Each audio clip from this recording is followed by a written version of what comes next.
Pod. SEC Media Week. Gave us a lot. Ross was there. Pat and I were not. We're prepping for the Olympics. But there were stories galore. Nick Saban, all of this. And your last story here, Ross, I want to get to because I think it obviously will impact the whole country before we get into some of the wild quotes and banter from SEC Media Week. And we'll do Big Ten and we'll do ACC as those come along. Don't worry. We did Big 12 last week. SEC coaches expect that they will pay up to $15 million in revenue share to their players, and a combination of about 105 will be the roster limit. So the expectation that you got from various coaches, Florida coach Billy Napier thought, 12.5 to 15 million. Brian Kelly at LSU thought 14 to 17. You talked to a lot of people on and off the record about this. Expectations about $15 million the SEC will share with its football team, which will be capped at 105 people. If it was equal pay, that'd be about $142,000 per player. I don't know if that will be allotted in different ways. And then they believed NIL payments would be the quote sweetener. Always got to have a little something extra. That would obviously be a lot of money for not necessarily for the SEC programs, but for other programs that are trying to recruit against them. And how big of a importance will that be? What do you got, Ross? What is the feeling down there on that number? Does that number surprise you? No, not really. I think right now the number's probably a little lower than that on average. Even in the SEC, it's probably more around 10 to 12, something like that. I think if you talk to collective folks. So you knew that it was probably going to go up a bit. And I should, reinforce that this is the number coaches expect and anticipate, the number they're talking to their athletic directors about being able to offer or distribute to their football players. So it's not necessarily something that has been set. Obviously, there's different modeling in there are different, Title IX implications and all that stuff. So that number could change and certainly be impacted. But right now, that's what they're kind of projecting. Like I said, it's probably around what you would expect. It's probably more, though, than maybe some other leagues can offer, right? Just talking, going to Big 12 Media Day last week in Las Vegas. I mean, I don't know how many Big 12 schools plan to pay one sport $15 million a year. It'll be interesting to see how the country in general handles that number. Same for the ACC, right? They're just a little lower resourced and certainly have some smaller private schools. So it'll be interesting how that number kind of impacts everyone. But Title IX, Dan, which we've talked about quite a bit on the show, and I spoke to a lot of the coaches about it, right? And they're getting information from their athletic directors, who are getting information from general counsels and commissioners about Title IX.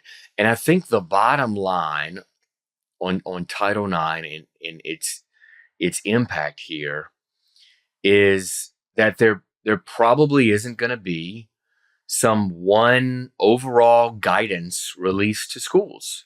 And each school is going to have to make a decision on how to distribute the $20-ish million in rev cap that they get to distribute annually. And they could split it 10 million, 10 million, 10 for women, 10 for men. But as I wrote in that story, that is not the plan in the SEC. It's pretty clear that the plan in the SEC is to split the money 75 and 25, men and women's sports, 75 to men's sports, and 25 to women, with a lot of that 75%, right, going to football. They're going to put that in writing? No, probably not. They're probably not going to put that in writing. And I was surprised I got some comments from several coaches about that, right, that I was able to put to a degree in writing. But that's kind of where it is right now. And hey, we've been reporting now for a couple months. We talked about it in the pod. Jeffrey Kessler, the plaintiff's attorney, told me this is going to end up in court, right? somebody's going to get sued. Either you split it equally, 50-50, or as close as you can to 50-50, and then you get sued by football players potentially, or you split it unequally, which is the discussion within the SEC and other leagues, and then you get potentially sued by Title IX lawyers. So either way, probably ending up in court. Billable hours for the victory. Undefeated. Always. That tracks with what I have been hearing, not just SEC, but in other conferences as well, that it will, the plan at least is for not for an equal share, that Title IX, the argument will be that Title IX guarantees equal opportunity and representation, not necessarily equal revenue. And so this will be tilted in favor of the male sports and, quite frankly, tilted in favor of football and men's basketball. If 75% goes to the men's sports, 75% of that 75%, I would imagine, will go to football. And the other 20% maybe to men's basketball and the other 5% to some Olympic sports.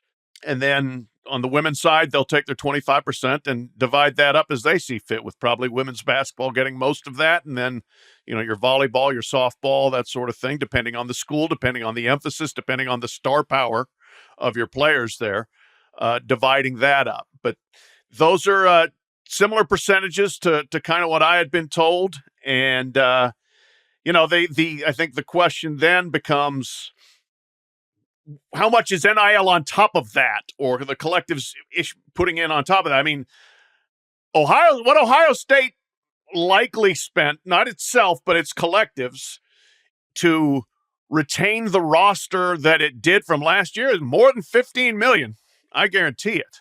And so, we could be looking at, if you want to try to have a loaded roster that competes for national championships, it's going to cost more than $15 million, I would think. Well, and one other thing about Title IX, and we've talked about this before because it came up at SEC spring meetings, and it came up again in my interview with Greg Sankey this week and Brian Kelly of LSU, is that they are still going to look at how they're going to look at the formula that the plaintiff's attorneys use to pay the back damages, the $2.77 billion in back damages, to guide them, right, and provide them, quote, cover to distribute the forward damages in a similar way. And the plaintiff's attorneys have said they plan on using the witness testimony in the breakdown of the formula in the court documents. And it's for anybody to see. It's 75% football, it's 15% men's basketball, and it's 10% everybody else, basically. So you can expect that they will use that, as Brian Kelly said, kind of for cover or some kind of justification for distributing the revenue, however they do it, in the future. I don't have a problem with football getting most of the money, because it's the sport there's only really two sports that are ever profitable, and at many schools it's really just one. If the football makes money, I mean, basketball might make a little, men's basketball might make a little at most places. So I understand that others would have a different reading of Title IX. I think fair is fair, and this is the sport people are really into. The other sports would not exist if it was not for football. You push that a little far enough, and it's how do you get there? So I don't really have a problem with it. I'm still intrigued at where they're coming up with, $15 million when there's no players union. There's no players, it's we'll see. It's certainly an interesting way of setting a salary deal, but there would be a cap. And look, if these other schools want to compete, find the $15 million. It may not be easy for all of them. You don't have to fill your cap. You certainly don't need to pay every single kid. If you only want to spend $10 million, spend $10 million or whatever. It's never been a level playing field. I think, you throw these numbers out like this, everyone kind of gets shocked. Oh my God, it's $15 million. Whatever, man. Like, this is what these things are. It's billions of dollars on the table. NFL salary cap, $255.4 million. So you can put together a football team for 15. That's pretty good. It's still a pretty nice deal for college football. Yeah. A couple things there. Yes. napkin math says about 142, 143,000 per person if they do it equally. There's no way they're going to do it equally, though, is there? I mean, I know coaches would love to, in their world, have everyone making the same amount so that people weren't sitting around the locker room saying he's making more than I am. But let's be real. I mean, in the NIL era right now, the Jalen Milrose and Carson Becks are making more than the backup defensive linemen at Alabama and at Georgia. And so all of a sudden now we're gonna codify an equal salary. I think that would be that would actually might make players more angry than a uniform salary. Yeah. Well, it's a great point of how schools and coaches plan to distribute the revenue. Back at spring meetings, talked to Kirby Smart, and he addressed it as maybe truthful or as blunt as anybody there. And he said it will be based, or he wants it to be based on seniority. So if you're a freshman, you get a lower amount than if you're a junior or a senior. So he's looking at it from a seniority standpoint. Some schools have done that even in the NIL kind of collective era. They've done that kind of everybody gets a baseline and then you get more as you continue to rise in the program. But that's not how recruiting works. If you got to get a player and they're being offered more money, then you up the ante, right? So I think that's where collectives might continue to come in. That's one thing coaches obviously mentioned to me is that they don't expect collectives to go away. Maybe they'll be limited, or as Brian Kelly said, that maybe they'll shrink a little bit. If they're paying $10 million now a collective, maybe it goes down to paying $3 to $5 million, and most of the other comes from the school. But as he said, right, that's the sweetener. Maybe that's what you use in recruiting, is use that kind of bonus type of money from a collective, which of course that money is considered, from what I understand, outside, right, the university, third-party money that's not counted toward the cap. So not only can using a collective money mitigate potentially Title IX or other legal issues, but you can circumvent the cap as well. Now, the other part of that, right, is that administrators believe under the settlement that they'll have more enforcement teeth, right, to assure that these collective deals are true NIL. I'll believe it when I see it.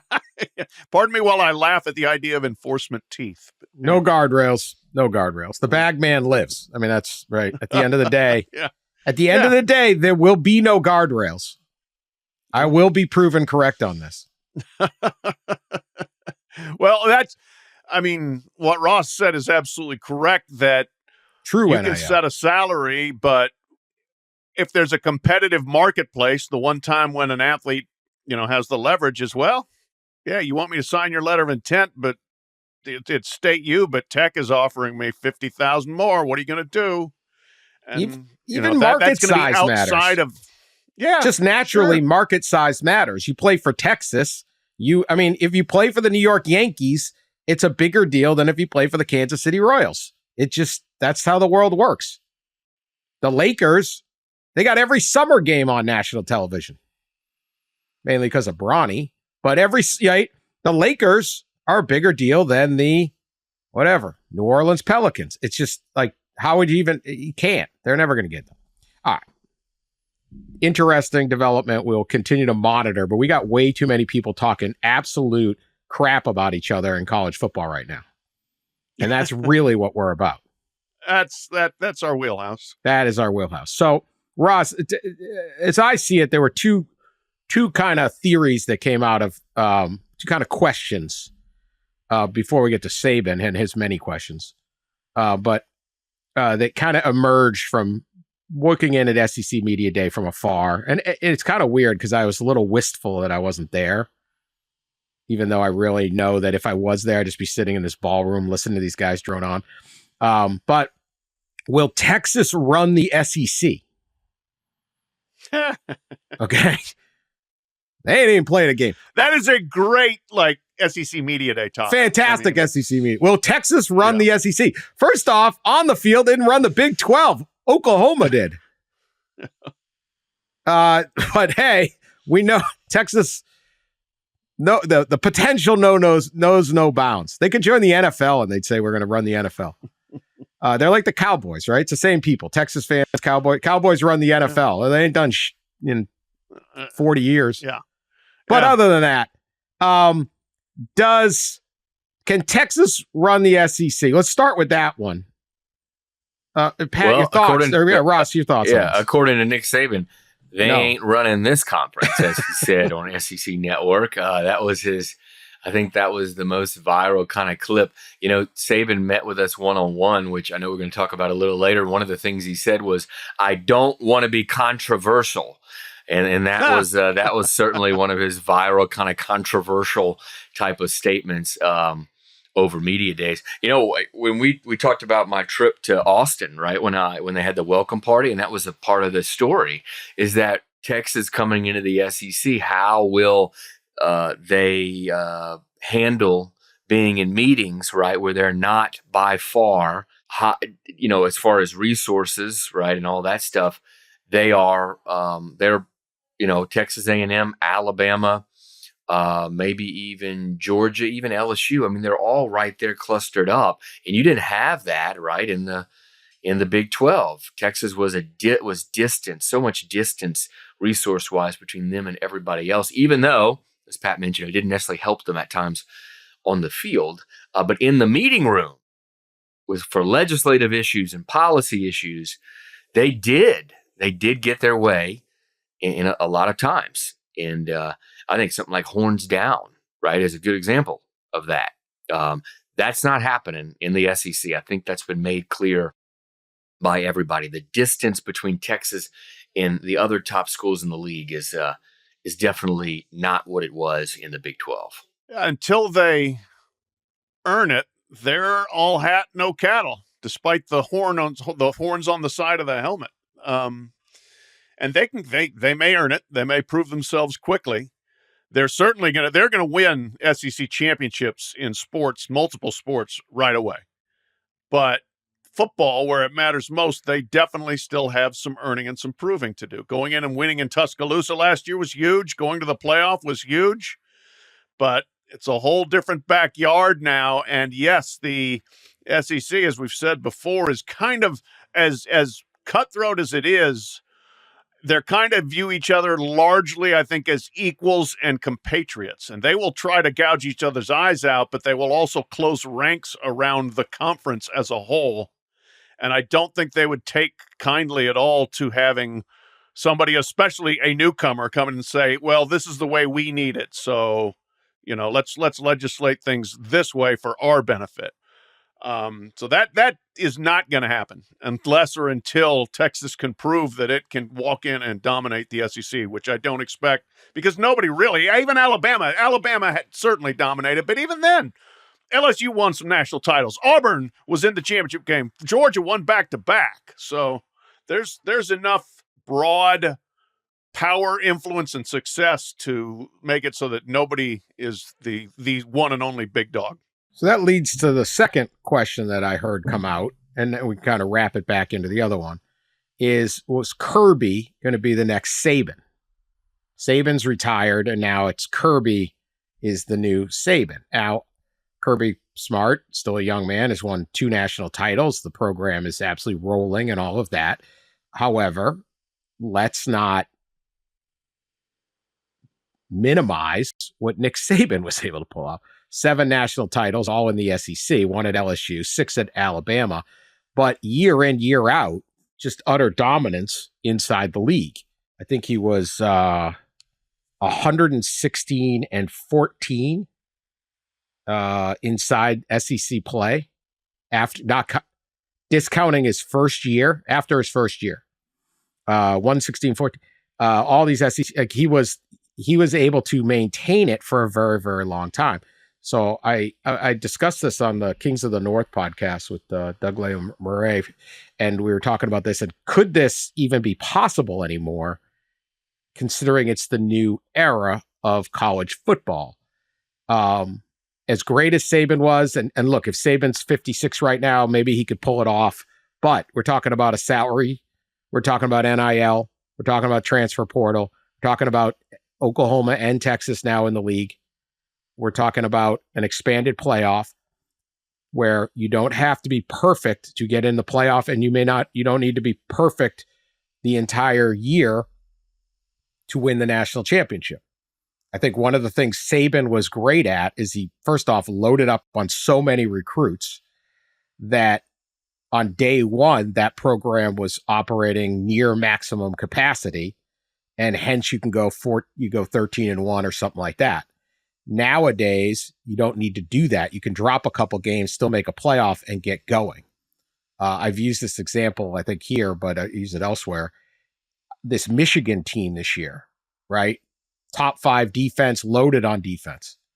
Great defense. Who the heck's the quarterback? We don't know. Alex Orji. Is he any good? We don't know. Well, maybe he doesn't have to be great on day one. If they can win enough games and get in the playoff, he needs to be great on December 14th. If your offense grows, if your quarterback grows and you survive enough to get in the playoff, you might have the best team by December. You don't have to be the best team for 4 or 5 straight months. That was how Alabama did it. That's how Saban did it. Maybe he could do this too. I'm not saying that not. But there's so many more variables. How could anyone be Saban? And how could anyone run the SEC when the definition of success is no longer, do you have the perfect formula to get so many great players that you never waver the way Saban had? Does that make sense, Pat? Yeah, it does. And you don't have to be Saban to win big anymore, and you don't have to win every game to have successul seasons. And you can't to have win a them chance all. to play for them. Yeah, right. Probably. I think, yeah. And, your point about a lot of programs, not all of them, but a lot of them will have opportunities to grow into a season and peak at a later point, as opposed to, we've got to be great every single Saturday. And we saw Michigan last year had the luxury of rotating coaches. The year before, they were rotating quarterbacks at the beginning of the year. I wouldn't be surprised. Heck, look, is it possible that Ohio State plays multiple guys in those first 3 games at quarterback, trying to figure out, we'll decide on somebody when we need to. But even then, you could go to Oregon and lose in October if you're Ohio State, and you're okay. You're all right there. So no, there probably won't be another Saban. I'm not sure whether there will be a program that can dominate for the long haul. Kirby is absolutely positioned for it, and I think has the mentality for it, and the consistency of focus and recruiting effort and those sorts of things. But it is just a different formula for what it takes to build, sustain, and go after championships. There's no doubt about it. Now you'll see it in actual practice. That's one of the great things about this 12-team tournament that we're coming up to, is nobody knows what the full effect is going to be, or how to manage the season perfectly, or what it's going to take to win a championship in the new era. So you combine revenue sharing, you combine an expanded playoff, you combine the current free agency of players, and I think we're still in a very much an adaptive phase here to see who's going to figure this out and what it's going to look like. Yeah, it's it's an interesting thing at media days. It kind of felt like Kalen DeBoer, the new Alabama coach, was kind of got lost in everything, in all these conversations. You got Nick Saban there, and he kind of stole the spotlight, even though he's not even a coach anymore.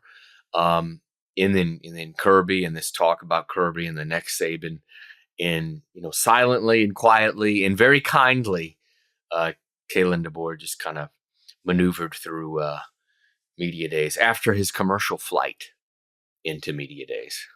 Oh, very different vibe from the Alabama coach. That is funny. The former Alabama coach. Yeah. Man of the people. Yeah.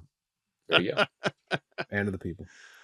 I don't think Nick would have commercial flighted in from Tuscaloosa to Dallas. No, and he was with his daughter out west, so that's why he did it, and he let the players come from Tuscaloosa on the private jet. But I sense that still would not have happened with Nick Saban if he were across the country. It would not have been a commercial flight in. I can't reveal this story because I can't reveal the name of the coach because the story wasn't told to be repeated. But there was a prominent college basketball coach who used to private jet travel, and that person one time had to take a flight commercial. Just they couldn't make it work, and first class, dropped off at the thing, and it's like the staff was like, it's like sending your kid to summer camp or something. I don't send my kids to summer, but you're dropping. Oh my God, can they make it? Yeah. Will he be able to board this flight?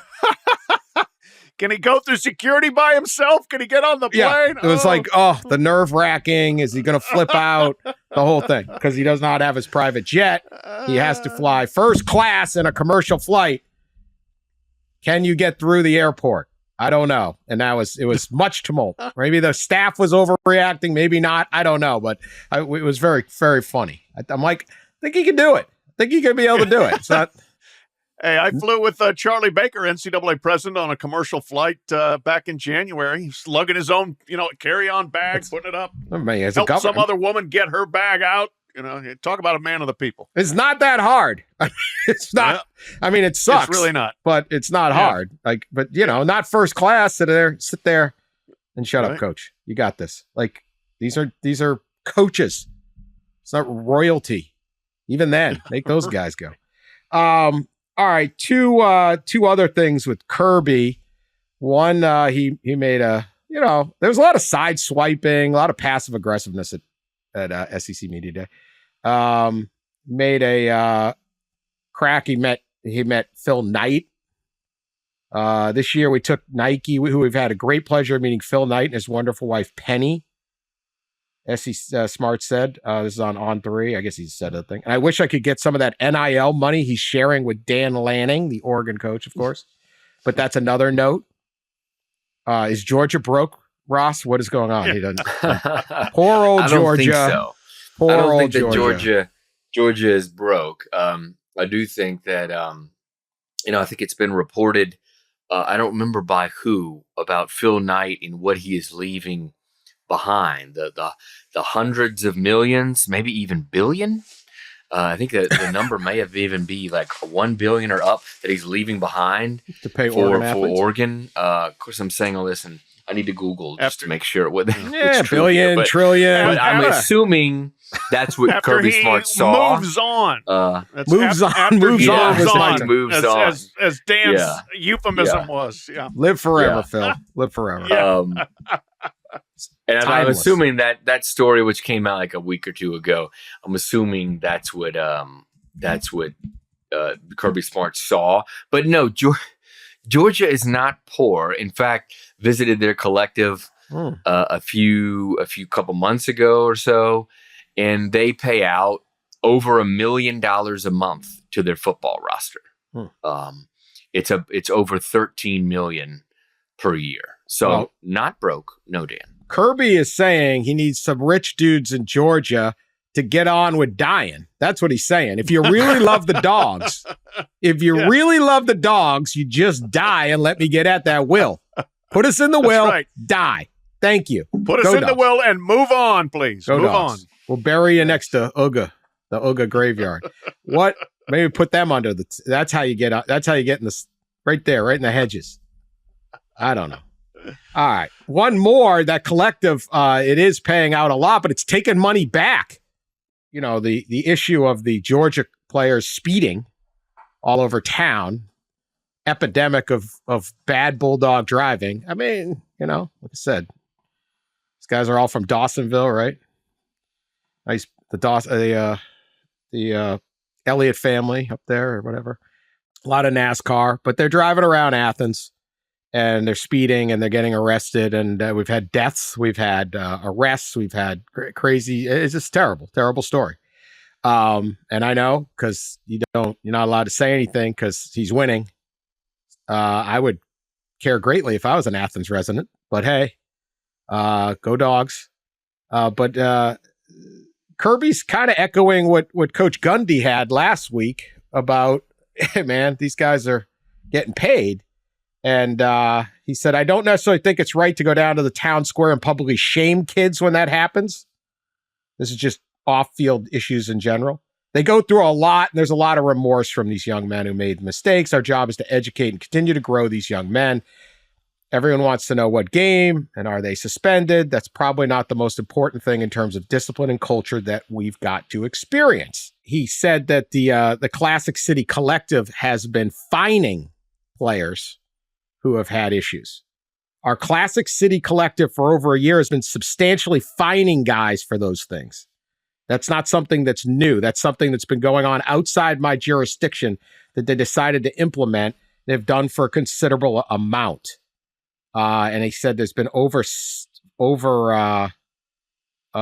figures has been fined out. The question here is,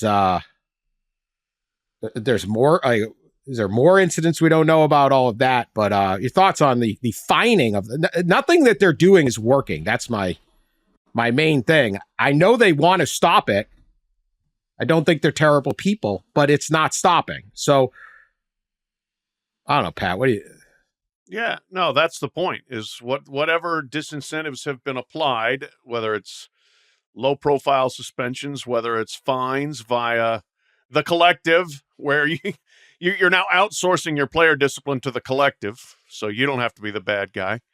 But it's not. It hasn't stopped the issue. So you can say that this is 2 straight Julys. Kirby stood up there and said, "Well, we're doing this and we're doing that, and here's what's important." And public shaming isn't the answer. Well, what is the answer? Whatever, you haven't found the answer yet. So the old tried and true answers are things like significant suspensions or kicking players off the team.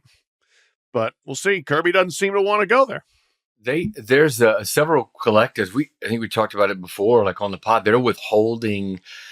I guess you could say it's fining, right? It's just semantics. They're withholding pay for a variety of things, not just speeding or off the field stuff, but they are withholding payment for like academic stuff, missing class.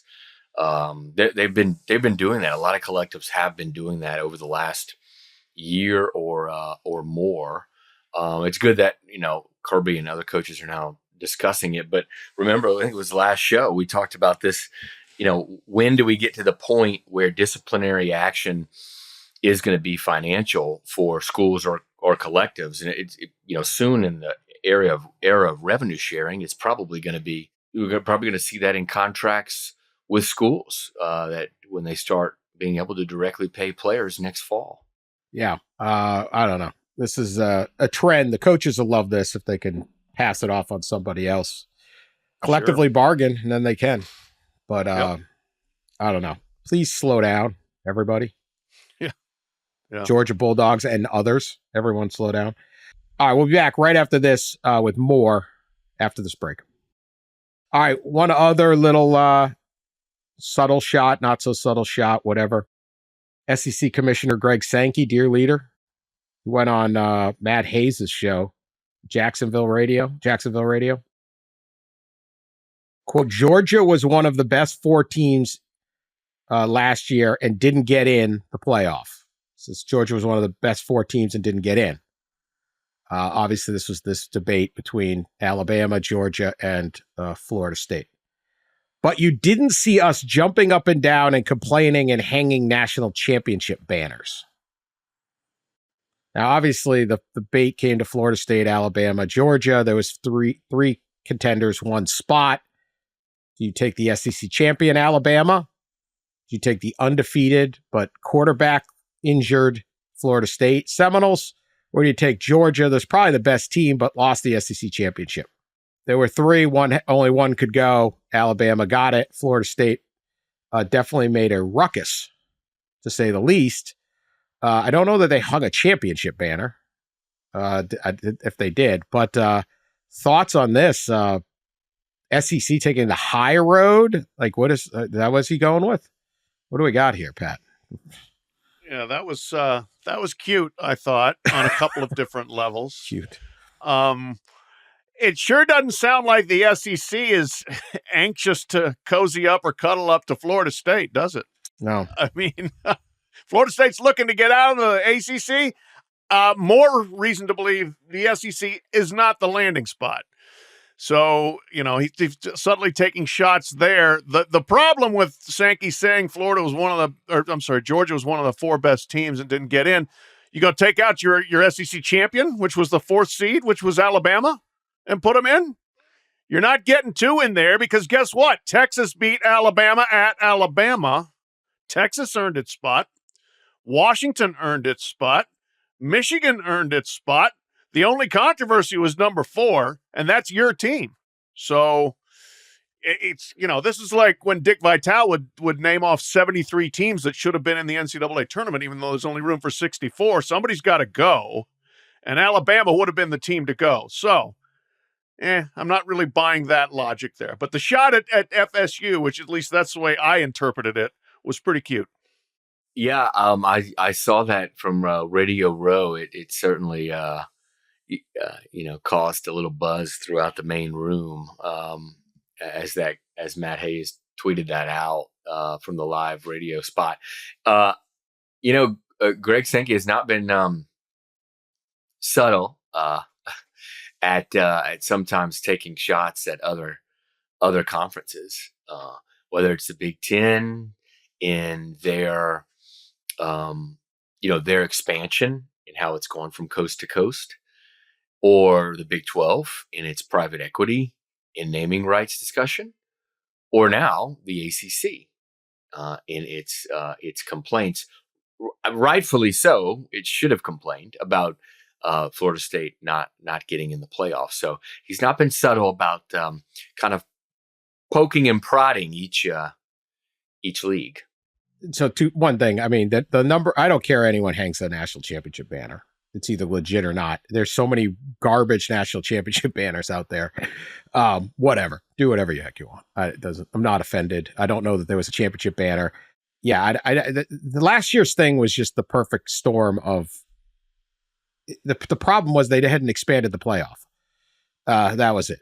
I mean, it's just that sucked. Last year sucked on how that is, but here we go. But I don't know how Georgia really makes much of an argument. You either take Texas out, which beat Alabama, would beat Georgia, or you take an undefeated Washington, who ends up beating. You can't take undefeated Michigan out. So I don't really. You can sit there and go, oh, Georgia was the best team, but that's how they used to do it when we talked about the poll. That's how in 1941 Alabama claimed a national title for going 9-2 and finishing 20th in the AP poll, and somehow they're the champion. I don't know. I don't really take a whole lot into championships pre late 90s, really, because I just don't think it. It's just very regional. So I don't know, but good thing. But the interesting part is the little Florida State hit. Now, Greg Sankey may be a little perturbed by Florida State, like how they're acting or this or that. Maybe a lot of people in the SEC are like that. There's all this talk of, where's Florida State going to go? The Big Ten doesn't want them. Sources say Big Ten doesn't want them. I've heard no buzz from the Big Ten saying they want them. No, SEC doesn't want them. We've heard all of those things. That said, we talked about it for a while. When they become available, all that can change. Didn't hear a whole lot of talk about realignment, Dan. Didn't hear a whole lot of talk about Oregon and Washington until all of a sudden it was real. And I will point out, remember, Ross, we had that story first on Big Ten, like that it wasn't likely, but there was also discussion all of a sudden that we could go 20 deep at the Big Ten and add Cal and Stanford. That was like plan C, but it was discussed. So once you're available, if Florida State is available, we'll see. But as of right now, but certainly this, and look, if the money works and and everyone wants it, they can get past this. But it is telling that, Florida State's caught the ire of Sankey. Yeah, there's several factors I think they're involved. One, Sankey is not a big fan of public feuding, and boy, Florida State has been very public in its feud with the ACC. He is not going to step into a premature battle like they've got going on. I mean, there's no end to that necessarily in sight, so he's not going to, step in there now. He's not a big fan of private equity. He's made that pretty clear, and Florida State's been maybe the foremost publicly to at least entertain the idea of public equity. And Florida has been a linchpin member of the SEC for a long time, and Florida does not want Florida State in the same league. So there's plenty of reasons for him to have that stance now. As you said, everything can change if we blow up another conference, if the ACC gets blown up. But for now, all indications are that Florida State had probably better be looking somewhere other than the SEC if it's going to go. Realignment, just like the coaching silly season, I always say, believe nothing and consider everything. And in realignment specifically, never say never. And we have learned that plenty, including last year. When schools are available and TV networks involved of getting more money, things happen, things move. But we have said, to that end, for months now, in written, I think all of us to a degree, that the Big Ten and SEC are not, as of now, interested in expanding anymore. And that is a real conversation. I think in both leagues, they've had that conversation, and they're not interested in doing that. But again, never say never. And then, of course, you have the Big 12. And we've gone through the ACC options, right? It could blow up and reform in a smaller group that cuts out the smaller kind of programs, or a couple of those teams could go to the SEC or Big Ten where they want to go. Or the third option seems to be, as we discussed at length from Big 12 media days, is, hey, Brett Yormark is super aggressive, and that's always a possibility too. We will see. Anyone who tells you they got the answer right now, they got the answer right now, but that ain't the question ain't being asked. So we'll see what happens with all of this stuff. All right, Nick Saban, you sat down with him, Ross. He's now media star. Wrote about him after the NFL draft. We'll see. He's been pretty candid, which we like. He's a great explainer. He's got good stories. And obviously, like when Saban's talking, you listen. I think he's going to become a really big deal this year in shaping the conversation and the narrative of how college sports is working. What'd you get from Saban, and what were some of his most memorable bits here?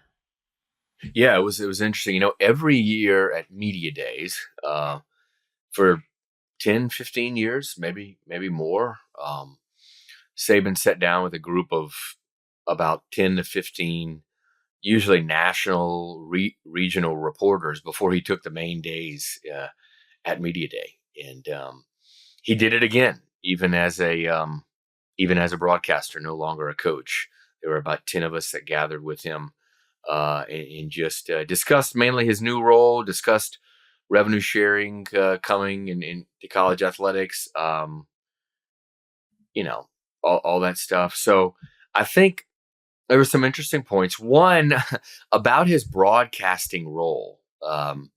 He said he didn't want to be critical and he didn't want to be controversial, but he wants to be objective. That's his goal. So not critical, not controversial, but objective. And actually on the SEC Network stage with Kalen DeBoer, his replacement, he did say, "I'm not going to be critical of you." He actually said that on air to Kalen DeBoer.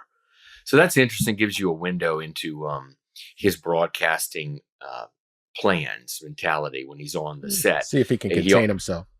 Yeah, but he also correct. Yeah, he also said he takes his broadcasting role as a way to he wants to ask coaches certain questions to let them open up about things they want to talk about. I guess is kind of like how he put it. But he said, and he was very emphatic with us on this, he's still a coach at heart. He doesn't really consider himself a broadcaster. He's still a coach at heart. And then we talked, like I said, we talked about the new model a little bit, the revenue share model. He clearly, as he has said before, he wants a NFL model. Because he wants parity. He wants a salary cap. He wants everybody spending the same, which happens in the NFL. A couple of things he said were, which he said some of this before, but we're creating a caste system in college sports in the NIL era, and you have the have and have nots. Now the argument against that obviously is like he was part of the caste system. he was the number one beneficiary. And there's now always been parity. There's never been parity, right? There's never been parity in college football. That's it was in my story today, right? I wrote that's a trademark, kind of like a hallmark of college football, is the high resource, historically successful programs dominating recruiting and then dominating on the field. That's been like that forever. But he does want an NFL like model. And that's what, and one last thing I'll say is we did talk about a couple of things that he's doing now that he didn't as a coach. Number one, he's texting. He is texting now fairly consistently, it sounds like, but he did say that he's having a little trouble with punctuation on text messages. So he hasn't overcome that. And the other thing he's doing a lot more of is golfing. And I tweeted this quote out from him. It was too good to hold for any story, but he tries to play golf when he's home in Tuscaloosa every morning at 7:30, gets to the course. And that way he's back home by 11 or 11:30. And he said he can't get to the ninth hole without a text from his wife, Terry, asking him to do this and to do that when he gets home. He said, "Can't you at least let me finish my round?" All right. I got multiple questions on that, but let me just start with this one. Then we're going to have Pat discuss his. I'm concerned at his philosophy on broadcasting. I don't believe it. I hope not. We don't need more platforms for coaches to explain their troubles. Good God. Jeez. Stop godding up the coaches, coach. He's said he plays golf at 7:30. He's home at 11. What kind of round of golf is this? We say 11:30. Yeah. Hey, man, he's efficient. If I don't know, I've played in 2.5 hours. Did they clear the course for him? Is he the like? Well, Nick Saban wastes no time at all, right? That was actually an issue at Media Day. The way ESPN constructed his schedule gave him windows, breaks. He doesn't want any breaks. He wants to go back to back to back to back. He wants no downtime. So I can imagine him on a golf course, Dan. It is non-stop. I'm sure there's no breaks. He's getting in the cart. He's going to the ball. He's hitting. He's getting in the cart. He's going to the ball. He's hitting. I can imagine it's like a 3-hour round of golf. All right. I got a big question here on this Miss Terry quote. The honey-do list. You can't get 9 holes before Miss Terry's texting him with the honey-do list. And I think it's a people's court because this thing kind of this got to me. This is what I spend more time thinking about than whether Ole Miss's linebacker depth is going to be good enough. Now, I wouldn't know how this situation works because my wonderful, beautiful wife would never, ever text me while I'm playing golf with things to do. That would just never. I mean, Ross in the tweet says Nick Saban is the rest of us. You might catch a stray on this, Ross. Yeah. He's one of us. Okay, so I have 4 scenarios on what Nick Saban is doing here. 1, does he have a death wish? He's calling Miss Terry a kind of a nag. Yeah. Now, this would be dangerous if you said to the other 3 guys you're playing golf with, "Oh my God, I can't believe she keeps texting me. Why doesn't she?" Right? I don't know a lot of wives that want to hear that they were talked about at all in a negative land, even to just the private little group you're with. He said it in front of the media. It's playful, Dan. It's a little playful jabs at each other. Playful. They've been together for what, 50 years or something? This is why I have other scenarios, but do not do this if you are newly married. Nick Saban marital advice. I'm not sure this is best practice, best standard operating practice. Maybe he can do it. Possible death wish. 2, is the strategy. Possible death. Does he think if he throws out the playful jab, if you will, or even deals with the buzz saw that would come at him when Miss Terry sees this, and he says, I'm going to take the hit, but she's going to reform her ways? Does he think the public humiliation here, the public jab, yes, it will get a over-the-top response. It will not be fun for Nick Saban for a little while, but eventually it wins out the point. Okay? 3, is Miss Terry in on it? Does she know that Nick now has to be the everyman, right? The approachable. He's in media. Media is about popularity. You can't win any games on game day. Can't win. Like, you're going to beat big noon kickoff. How do you win? You don't know, right? So does he have to be the everyman guy? And she says, look, I got to catch a stray here. It's for the business. I've sacrificed a great deal for you to be the Alabama coach, obviously done a lot. This is what I got to take. I'll play football.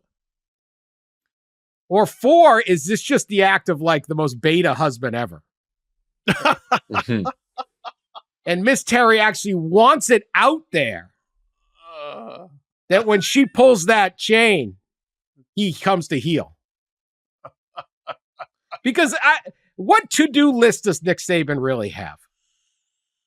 Does Nick Saban have a lot of chores around the house? He never did any before. Like, I got to mow the lawn. I got to replace the recess lighting in my basement. Like, these are things that I don't think he does those things. Well, somebody mentioned he didn't do them before because he was too busy. He's not too busy now. That's so right. Miss Terry's sitting there saying, look, buddy boy, here's 50 years worth of to-do that you didn't do because you were breaking down film and you were calling linebackers from Pascagoula. So now we're going to even it up. And you're going to do some stuff around the house. And I don't think Miss Terry's one to be trifled with here. So that's why I'm intrigued by this. This is a marital dynamic. So what is it, Pat? Is it the death wish? He's just clueless, and he walked right into it. Did he walk into it on purpose, knowing it would get future behavior would be worth the initial hit? Is this just a ploy by Miss Terry to say, all right, I'll look like a little bit of a nag, but it's going to help the ratings? Or is it beta? Beta Nick. I'm going with B because Saban does not. He certainly is strategic. He doesn't walk into something without thinking it through, pros and cons. And I do think, yes, all right, I'm going to put this out there, and I'm going to come home, and I'm going to take the ass chewing that I'm used to giving out. But I'm going to take the ass chewing. But it may mean that I don't get that text or that phone call on the 9th hole saying, I thought that you were going to, mulch the backyard today, Nick. Where is the mulch? There's no mulch. There's no mulch. There's mulch. There's mulch. Nah. He used to chop wood. He used to chop wood when he was a coach at Michigan State. Tom Izzo told me so. Went over to his house, and Nick's in the backyard with an axe chopping wood. So, yes, he mulches. All right. Well, his answer was to a question about would he consider being, if there's a college football, czar or commissioner? I mean, he's been asked this question before, but would he consider being that person? And he said, you'll have to ask Miss Terry. And then he paused and launched into, I try to play golf at 7:30 every morning. And then it went on to Death wish. I think Might he be was leaning just trying to to death tell us wish. all. I think he was just trying to share a funny, playful story, Dan. And you're thinking about it too hard. You're thinking about it too deeply, like as you do, Dan. I watched Dan spend like 20 minutes trying to figure out why a tuba was laying by itself in Spartan Stadium. So Overthinker, that Dan Wetzel. This tracks. Mm-hmm. I think he took a considerable risk with that story. Also, let me say, speaking of Dan, Pat, I was walking through SEC media this show's days. over. I think the show's over. I was walking through I don't SEC know where media this is days. heading. Multiple people came up to me and said, I love the pod, and then said, that Dan Wetzel, he is damn hilarious. Oh, I like this story now. Look at that. Oh, now you like it. Yeah. I get two versions. I get a lot of love the pod, and I get a lot of Dan's really funny. But then I also get some people say, "Man, Dan is the biggest ass." Yeah, But, there's some of that. you know, Yeah. Some bowl directors? Is that one of your funny bowl ass, parties? though, I guess. You know? Yeah, funny, smart ass, wise ass. Clownish ass. I knew this pod made it. Remember that night we were in LA? We were just we're outdoors at a bar. Yes. And some guy, I was telling some story in a over the top manner, and some guy walked by and yelled, "Welcome to the pod." Yeah. Yeah. I was like, oh boy. We're like right down out there in like that LA Live area. Yeah. Yeah. It's my obnoxious voice and mispronunciations rattling through downtown Los Angeles. All right. Well, I don't know what Saban's doing. I'd like to hear more about what the strategy was here, because I think really it's not, this is what I don't like about your story about what is broadcast strategy. I don't need another platform for the poor coaches of America to weigh in on their troubles. It's got up the coaches even more. We don't need that, Nick. I want Nick Saban doing advice on all segments of life. I think you and Nick need to play golf together. Oh boy. It's a good pod. I'm available. He's welcome to come up. Red Run Would Country you go Club. down? Would you go to Tuscaloosa? He used to live in Michigan. He knows how good the golf is. That's true. We got better golf in Michigan than we do in Alabama. Ooh. And I know about the Trent Jones Trail and all that. Yeah. We'll be hearing about that. No better golf than Michigan in the whole country. Oh boy. Oh boy. I mean, California. All right. They We got should a lot end the more pod California. now. Michigan golf's incredible. Torrey Incredible. Pines, Riviera, Pebble Beach. California, I'll give. It's a bigger, they got more room there, you know? Yeah. Michigan golf. I will agree with you, though, on we don't need another college football analyst who's going to soft shoe for all the college football people. So, and I predict that Nick will be too honest to just absolutely pull his punches. Yeah. I mean, he may not just absolutely be crushing people, but he will make his feelings known. There'll be some ruffles for sure. There were this week. There will be. Yeah, just based on his attitude in general, and his personality. Give Urban Meyer credit. Like he throws some bombs. He's literally put all the heat on Ryan Day, said they got the best roster I've ever seen. Like that's what I want. You're Nick Saban. They can't fight back on you. Speak the truth. We do not need, I need a platform for coaches. That's not it. These guys have got it made. Yeah. They'll be all right. They have every other platform. Yes, Anyway, I want to know how this worked. This was quite a statement. So but man, we need a mole. We need a mole inside the Saban household. I need we don't do guests. We'll take Miss Terry. Yeah. Take Miss Terry. Yeah. Talk crap about Nick all day long. Well, I'm glad to know he chopped some wood. That's an interesting tale. I didn't know that. Anyway, thanks for listening. Be back. We got more next week. Whose media days are next week? ACC or Big Ten? Big Ten. ACC and Big Ten. Both. Oh, double dip. All right. We'll do a lot of that next week. Membership drive underway. Keep finding people for us. That's all we got. That's our marketing strategy here. Begging. And Dan and I get on planes and go to Europe. We'll go to Paris. Bi-coastal. Not next week, though. I think we're going to get the pod out. At least somewhat. Yeah. Yeah, we'll get a couple pods out, but we will also be en route. Be asking. All right. You can ask. We'll get college football news from the Olympics, or whatever that'll do.